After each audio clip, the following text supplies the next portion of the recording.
Welcome back, everybody. Monday morning show rolls on. Tay Rich from Moorhead High will join us about an hour. One of the top area football players who's also pretty darn good in baseball. He'll join us in about an hour to chat about that. But it is Monday at 9:35, which means we bring on our guy Sam Herder from Hero Sports and BetMGM to chat everything going on FCS football. We've got FCS Media Days this week, buddy boy. That means summer vacation is officially over. With a few leagues coming up. The Big Sky, I know, is later this week as well. And then Missouri Valley a week from today. The big news this morning that may affect FCS, question mark. Louisiana Tech has officially been invited to join the Sun Belt Conference from Conference USA. So the question I present to you, does that offer up an opening in Conference USA?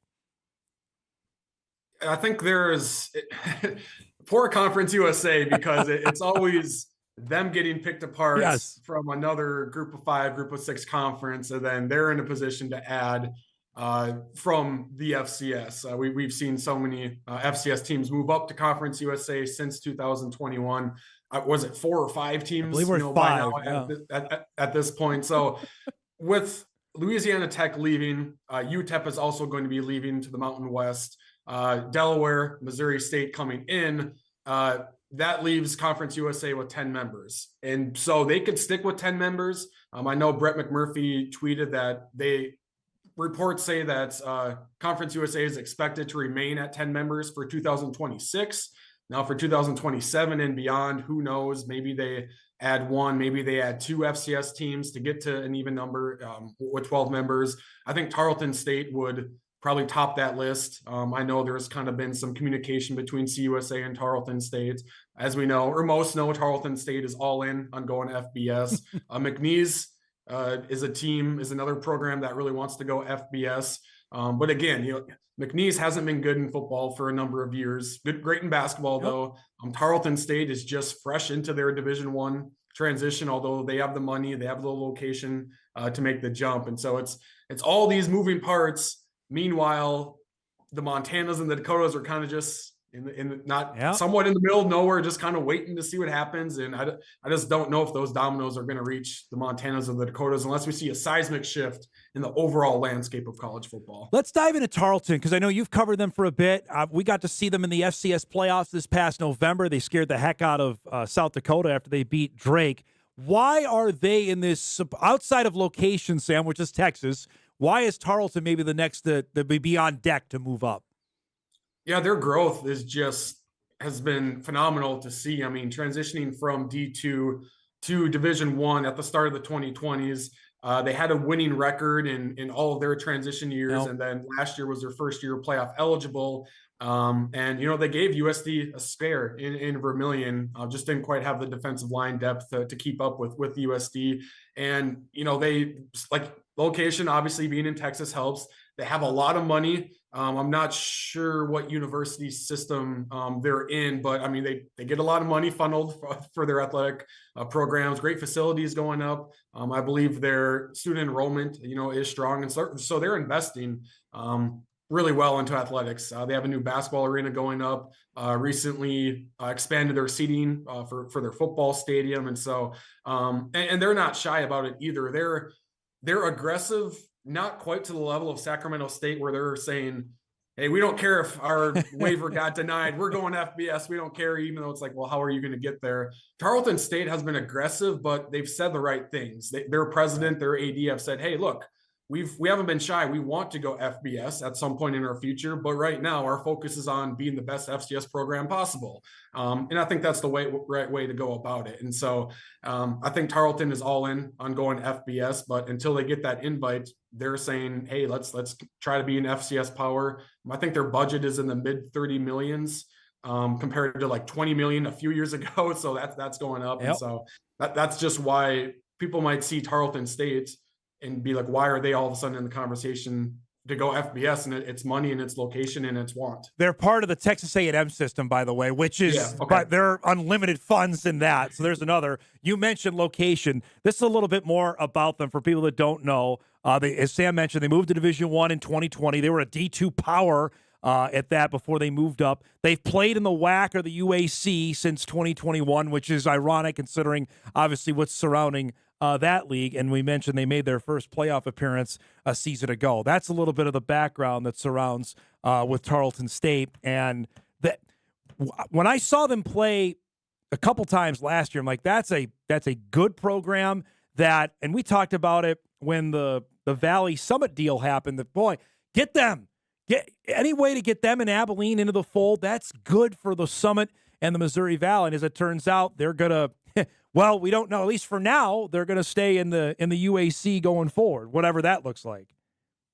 Yeah, Abilene Christian's another rising FCS program as well. And similar that same weekend around the same time, Abilene Christian was giving NDSU a bit of a scare while Tarleton State was giving USD a scare. And so Tarleton, like the money is there. They've retained a good amount of their players as well, their top players. So I think their NIL situation has been pretty strong as well. So they have everything that it takes to get to the FBS. It's just a matter of when they get that invite. What I'm intrigued about is Conference USA and what McMurphy tweeted, and you mentioned that they don't have to. They could stay at 10. I just don't get the sense anybody wants to stand pat. I imagine that they're going to make a move. I don't see them staying at 10. Yeah, it seems like there's so much angst out there with so much movement going on and maybe it's pressure from fans or boosters or whatever, but when there's so much movement going on in your school, whatever school it is, isn't doing anything, sometimes fans might look at that and be like, well, what are we doing? How are we positioning ourselves? And sometimes the best move, whether it's from a school perspective or a conference perspective, is just say, hey, we're good where we're at right now. Now, the problem with that for Conference USA is, do you just wait around for someone to pick you apart again and then you add, or do you try to be the aggressor and add two more, FCS teams to get to 12? But it seems like, we'll see what the Pac-12 does. Maybe they try to add a football-only member from the AAC, and then the AAC has to add. I know some Sun Belt members aren't fans of the LA Tech, Louisiana Tech edition, and so maybe some Sun Belt teams want to go to the AAC, and that creates another round of Group of Five movement. But it seems right now everyone is kind of set, and so if everyone's set, Conference USA might say, well, we don't think we're going to get picked apart again. Right. Let's just stay at 10, because if they add Tarleton and McNeese, that's not going to increase the revenue pot. It's just going to be more mouths to feed from their current revenue pot. And so there's two ways of thinking. And that's why I think for now, they're probably not going to add for 2026. And then for 2027, they'll reevaluate and say, hey, do we want to add 2 FCS members? Do we need to? We'll see ultimately what they decide to do. Conference USA has 5 former FCS teams there: Jack State, Kennesaw, Sam Houston, Delaware, and Mo State. All teams of the Bison have played. You just sit there and you just okay. You just kind of grit your teeth at that. But that's where they're at with Conference USA. I know you had a chance to visit with new UND head football coach Eric Schmidt for your pod. I was curious your thoughts on what you got. We're gonna have Eric on the show next week when we're down at Missouri Valley Football Conference Media Days about what he's inherited and what the first 7 months have been like on the job for him. Yeah, it was a great interview.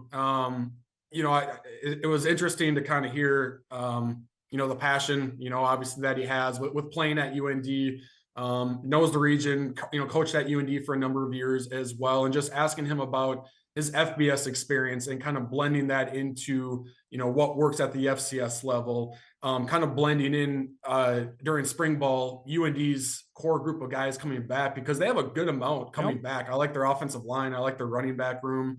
Simon Ramfo is coming back as well, along with, some transfers coming in at the quarterback position to push for that starting job, blending those returners in with those transfers, because they do have, a few FCS guys that were contributors at their previous school. And so how do you blend that in with, a new head coach, some new additions on the coaching staff, talking to him about facilities.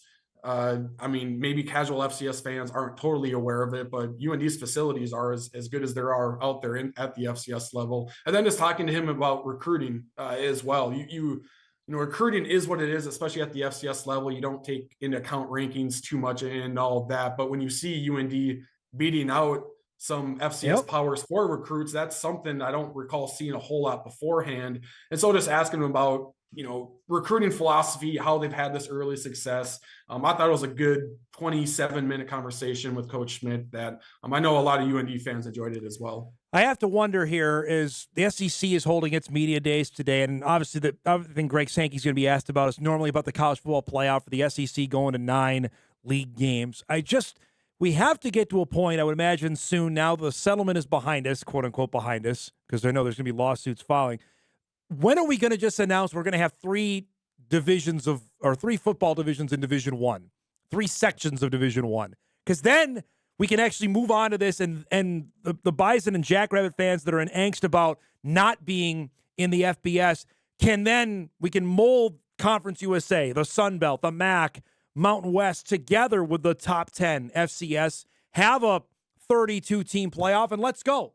Let's just get it on.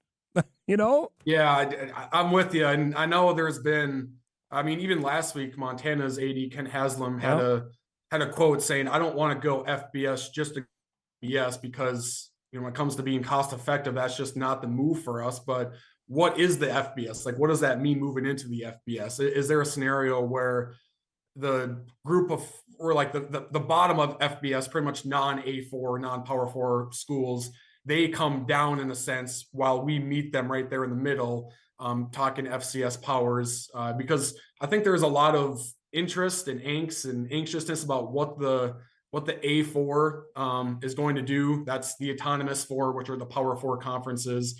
There's a new governance vote happening next month, which pretty much gives these Power 4 conferences huge voting power. Yep. They can decide to make the rules how they want them. They can adjust postseason access and all that if they really want to. But there's kind of this talk about a new subdivision being created where the A4 for football kind of operates under their own rules.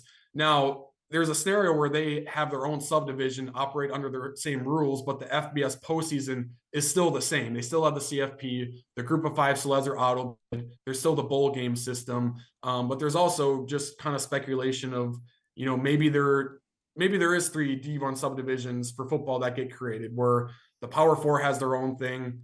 The group of 5 kind of molds with the top of FCS.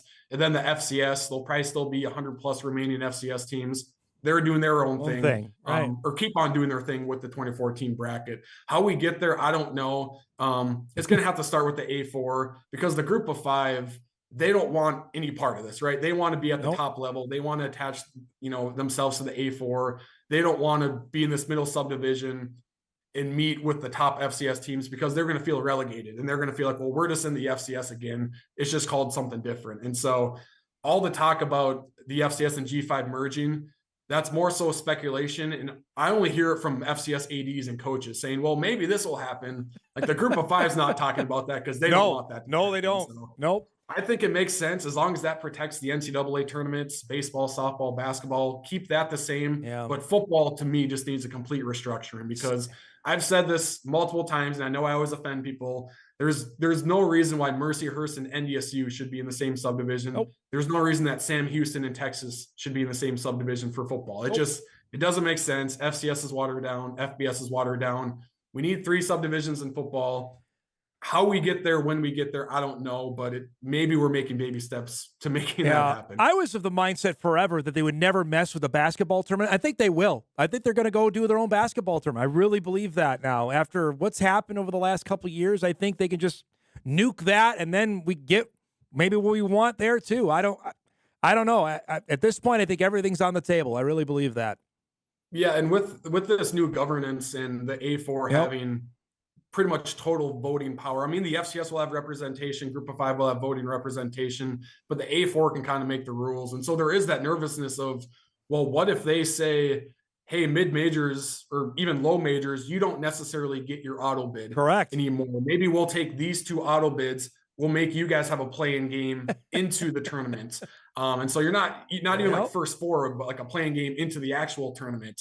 So we're taking away one last auto bid and giving it to, the 13th SEC team for an at-large bid. I think there is concern there. And, the power conferences, those schools starting their own basketball tournaments. I think that is a major concern because the NCAA tournament as it is right now subsidizes the other tournaments. Like it helps pay for the FCS playoffs and the baseball tournament and, the softball tournament, volleyball tournaments. And it also helps subsidize mid-major schools and conferences because they get a part of those payouts. And so I do think that would be a massive concern if those A4 schools separate for the basketball tournaments. I also know there's been some mid-major ADs that have said, you know what, enough's enough. Just take your ball, go over there. We'll figure it out. We'll survive. We'll figure it out. We'll do our own thing as well. Let's just stop this death by a thousand cuts and just you guys go your own way. We'll figure it out, as we go. I know there's some of that mindset, but overall, there's so much money in the current NCAA tournament where if that goes away, I do think that is a concern for mid-major schools. I think we got it all figured out. There, we needed 20 minutes. We got everything done. Thanks for the time as always. I'll see you next week in Sioux Falls, all right? Yes, that sounds good. See you there. Sam Herder joins us each and every Monday to get the ball rolling here on our show. We'll take a break. We'll come back, wrap up our first hour. Big second hour on tap. We'll do that when Hot Mike returns on a Monday morning. We're back right after this.